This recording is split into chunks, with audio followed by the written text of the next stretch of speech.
एकदा Wilson Churchill बोलले होते की मी कोणालाच तब्येतीबद्दल शुभेच्छा देणार नाही, तर नशिबाबद्दल शुभेच्छा देणार आहे.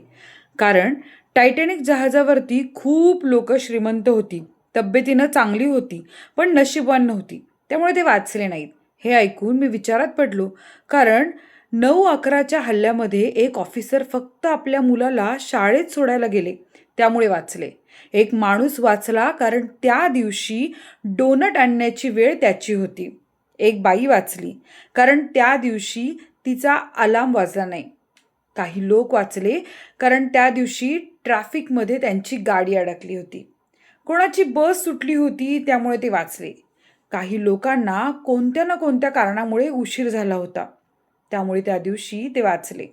त्यात अजून एक घटना म्हणजे एका माणसाने नवीन बूट घेतले होते आणि ते बूट त्याच्या अंगठ्याला चावत असल्यामुळे तो मेडिकलमध्ये बँडेज घेण्यासाठी थांबला आणि त्याचा जीव वाचला.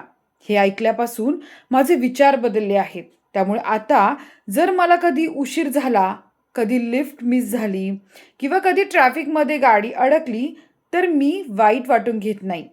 जर मी ठरवलेल्या गोष्टी माझ्या प्लॅनप्रमाणे होत नसतील, तर मी त्याला एखादी अडचण न मांडता असं समजतो की मी आता त्याच ठिकाणी आहे ज्या ठिकाणी मी असायला हवं.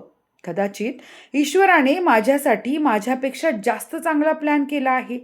त्यामुळे तुम्ही पण थोड्या वेगळ्या पद्धतीने विचार करा.